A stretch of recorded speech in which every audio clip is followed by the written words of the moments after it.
I'm back, and my hair has flyaways.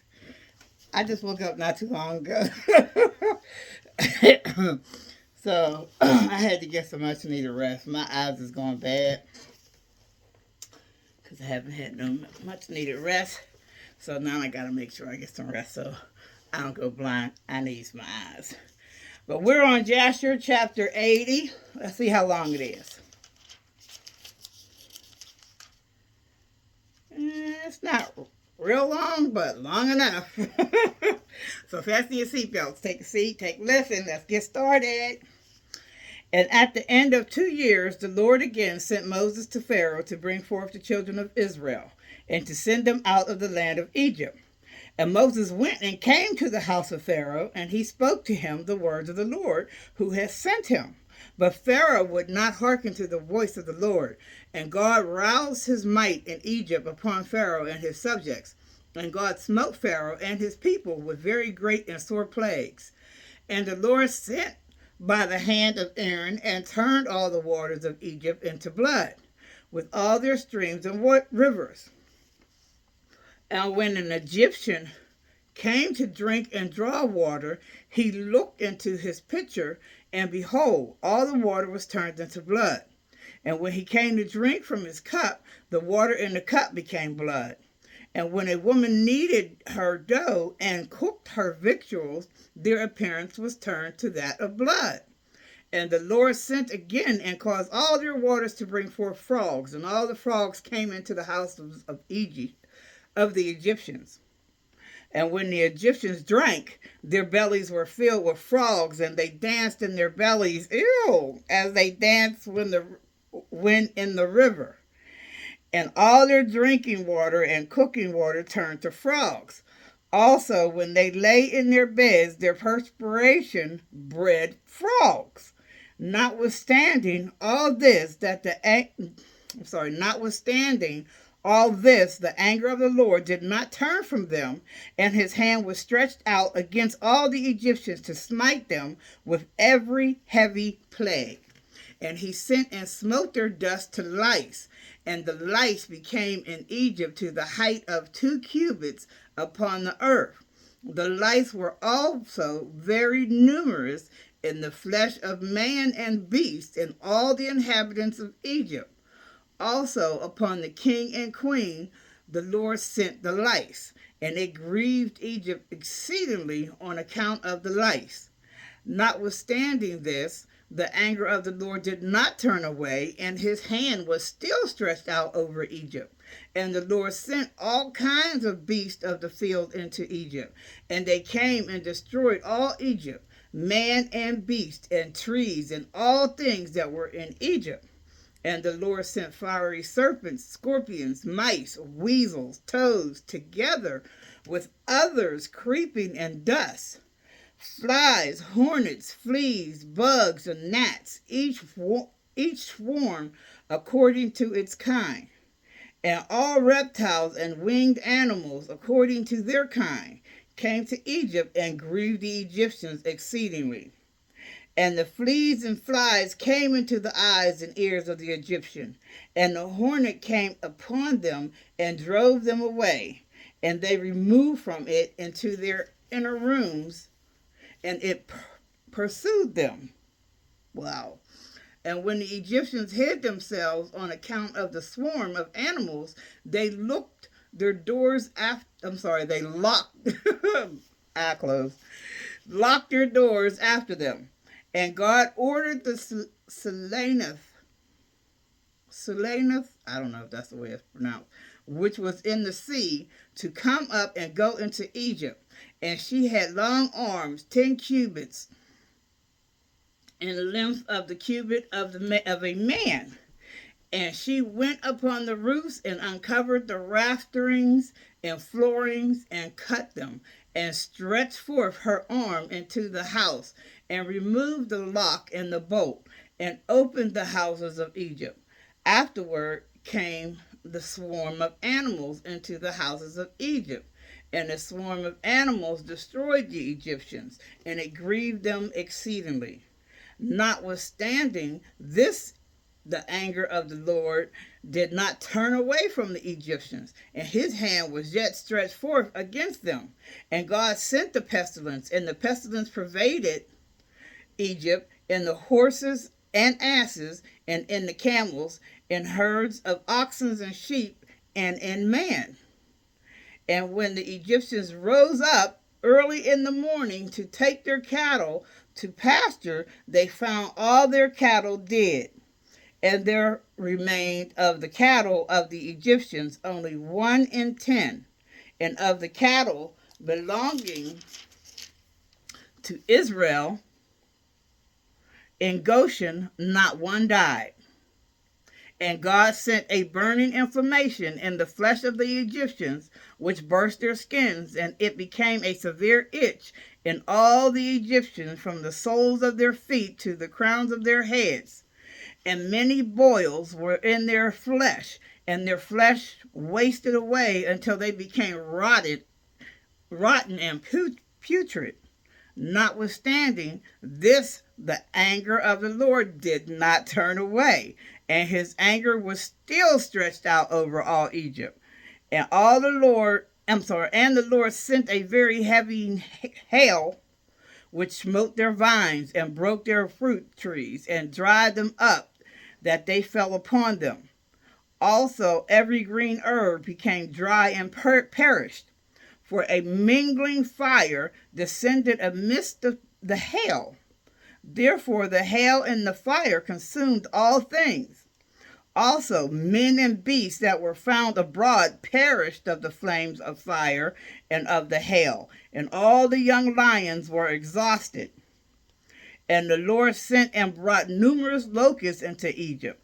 The chassel, I think I'm saying that right. The chassel, salam, cargol, and cargol locusts, each of its kind. Oh, these are all different kinds of locusts, which devoured all that the hail had left remaining. Then the Egyptians rejoiced at the locusts, although they consumed the produce of the field, and they caught them in abundance and salted them for food. And the Lord turned a mighty wind of the sea, which took away all the locusts, even those that were salted, and thrust them into the Red Sea. Not one locust remained within the boundaries of Egypt. And God sent darkness upon Egypt, that the whole land of Egypt and Pathros became dark for 3 days, so that a man could not see his hand when he lifted it to his mouth. At that time died many of the people of Israel who had rebelled against the Lord, and who would not hearken to Moses and Aaron, and believed not in them that God had sent them, and who had said, we will not go forth from Egypt, lest we perish with hunger in a desolate wilderness, and who would not hearken to the voice of Moses. And the Lord plagued them in the 3 days of darkness, and the Israelites buried them in those days without the Egyptians knowing of them or rejoicing over them.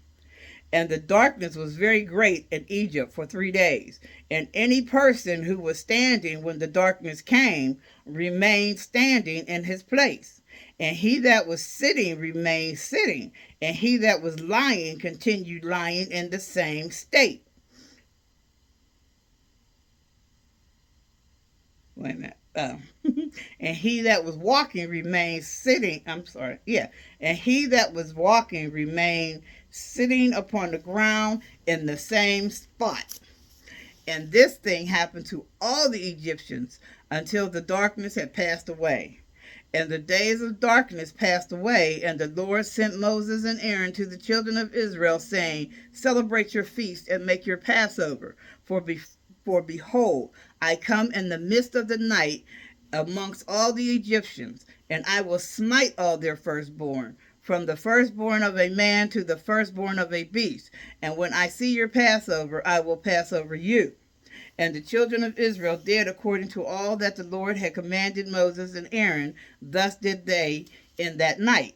And it came to pass in the middle of the night that the Lord went forth in the midst of Egypt and smote all the firstborn of the Egyptians, from the firstborn of man to the firstborn of beast. And the Pharaoh rose up in the night, he and all his servants and all the Egyptians, and there was a great cry throughout Egypt in that night. For there was not a house in which there was not a corpse. Also, the likeness of the firstborn of Egypt, which were carved in the walls at their houses, were destroyed and fell to the ground. Even the bones of their firstborn who had died before this, and whom they had buried in their houses, were raked up by the dogs of Egypt on that night, and dragged before the Egyptians and cast before them. And all of the Egyptians saw this evil which had suddenly come upon them, and all the Egyptians cried out with a loud voice. And all the families of Egypt wept upon that night, each man for his son and each man for his daughter, being the firstborn, and the tumult of Egypt was heard at the distance on that night. And Bathia, the daughter of Pharaoh, went forth with the king on that night to seek Moses and Aaron in their houses. And they found them in their houses, eating and drinking, and rejoicing with all Israel. And Bathia said to Moses, "Is this the reward for the good which I have done to thee, who have reared thee and stretched thee out, and thou hast brought this evil upon me and my father's house?" And Moses said to her, "Surely 10 plagues did the Lord bring upon Egypt. Did any evil accrue to thee from any of them? Did one of them affect thee?" And she said, "No." And Moses said to her, "Although thou art the firstborn to thy mother, thou shalt not die, and no evil shall reach thee in the midst of Egypt." And she said, "What advantage is it to me when I see the king, my brother, and all his household and subjects in this evil, whose firstborn perished with all the firstborn of Egypt?" And Moses said to her, "Surely thy brother and his household and subjects, the families of Egypt, would not hearken to the words of the Lord. Therefore did this evil come upon them." And Pharaoh king of Egypt approached Moses and Aaron and some of the children of Israel who were with them in that place. And he prayed to them, saying, "Rise up and take your brethren, all the children of Israel who are in the land, with their sheep and oxen and all belonging to them. They shall leave nothing remaining. Only pray for me to the Lord your God." And Moses said to Pharaoh, "Behold, though thou art thy mother's firstborn, yet fear not, for thou wilt not die. For the Lord has commanded that thou shalt live, in order to show thee his great might and strong stretched out arm." And Pharaoh ordered the children of Israel to be sent away, and all the Egyptians strengthened themselves to send them. For they said, "We are all perishing." And all the Egyptians sent the Israelites forth with great riches, sheep, and oxen, and precious things, according to the oath of the Lord between him and our father Abraham. And the children of Israel delayed going forth at night, and when the Egyptians came to them to bring them out, they said to them, "Are we thieves that we should go forth at night?" And the children of Israel asked the Egyptians vessels of silver and vessels of gold and garments, and the children of Israel stripped the Egyptians. Well, y'all acting like thieves. And Moses hastened and rose up and went to the river of Egypt, and brought up from thence the coffin of Joseph, and took it with him. The children of Israel also brought up each man his father's coffin with him, and each man the coffins of his tribe. All right now. All righty then. That is the end of Jasher chapter 80. Remember to always ask God for understanding of anything I read yesterday, and that I will read tomorrow. I am not a priest, a minister, a pastor, or anything of the sort. I am just a reader of the Bible, learning and getting an understanding from God, just as you are. So with that said, have a blessed day, and remember, God is. Walk with Jesus. Love you.